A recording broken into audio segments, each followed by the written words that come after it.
अस्सलाम वालेकुम नाजरीन, मैं ज़ैनुल आबिदीन और आप देख रहे हैं स्ट्रीट न्यूज़। जी नाजरीन, इस वक्त मौजूद है हम डिस्ट्रिक्ट वेस्ट PS 117 में। हमारे साथ मौजूद हैं पाकिस्तान मुस्लिम लीग फंक्शनल PS 117 से आमिर गुजर साहब। आइए इलेक्शन के हवाले से इनसे गुफ्तगू करते हैं। अस्सलाम वालेकुम सर। वालेकुम सलाम। कैसे हैं सर आप? शुक्र अल्लाह का, आप सुनाएं, सब ठीक है?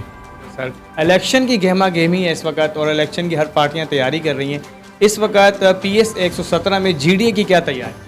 माशाल्लाह, और बड़ा नहीं बोल सकते, लेकिन इंशाल्लाह PS 117 में GDA की भरपूर तैयारी है। और जो हमारे कोऑर्डिनेटर खड़े हुए हैं उमैर भाई, उनकी भी बहुत मेहनत है। और हम लोग PS इतनी मेहनत कर रहा है कि समझें कि आने वाले दिन खुद बताएंगे कि GDA के लिए क्या हम लोगों ने करा। और इंशाल्लाह हमें उम्मीद है कि हम इंशाल्लाह ये सीट निकालेंगे इंशाल्लाह ज़रूर। अच्छा, एक चीज़ आपसे और पूछना चाहेंगे, जिस तरह ये पसमानदा इलाका है, यहाँ पर बुनियादी काम क्या है और GDA का क्या मंशूर है? देखें, हमारा मंशूर तो वही है कि लोगों का भला करना। क्योंकि हमारे से पहले जितनी पार्टियां आई, 15 साल लोग बोल रहे हैं, मैं तो कहता हूँ 15 साल नहीं, 30-35 साल चले जाएं पीछे। 30-35 साल से ले लें कि जितने भी हमारे कराची के हुक्मरान आए हैं, उन्होंने मुल्क को तो छोड़ो, कराची शहर के लिए क्या किया। पसंदीदा इलाका है, रोड टूटे हुए हैं, यूसुफ गोड चले जाओ, पोर भी चले जाओ, किसी भी सेक्टर चले जाओ, ना यहाँ से कचरे की सफाई हो रही है, ना यहाँ से कोई रोड बन रहा है, ना कुछ कोई काम किसी पार्टी ने नहीं कराया। हालांकि पिछली हालिया बारिशों में एक फंड पास हुआ था, बहुत बड़ा फंड पास हुआ था।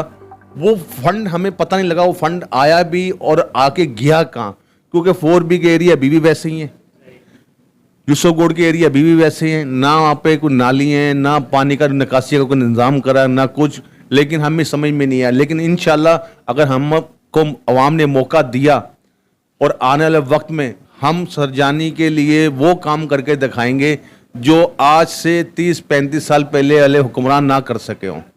और हमारी लोगों से भी रिक्वेस्ट है कि वोट GDA को दें, हमारे उम्मीदवार को खड़ा करें। क्योंकि हमारे पीर साहब जो हमारी पार्टी का मंशूर है, पहले ब्रिटिश से लड़े, बॉर्डर पे लड़ते हैं। अभी पीर साहब को महसूस हुआ है कि अभी हमारे मुल्क में हमें चोरों और लुटेरों से भी लड़ना है, तो इसलिए हमने अपने उम्मीदवार खड़े करे। वो उम्मीदवार नहीं है, वो पीर साहब के हुर हैं जो अवाम को निजात दिलाने के लिए पीर साहब ने खड़े करे।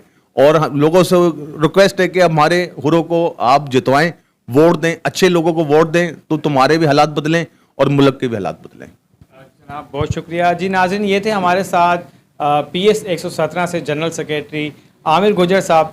मज़ीद अपडेट्स के लिए देखते रहिए स्ट्रीट न्यूज़, अवाम की आवाज़।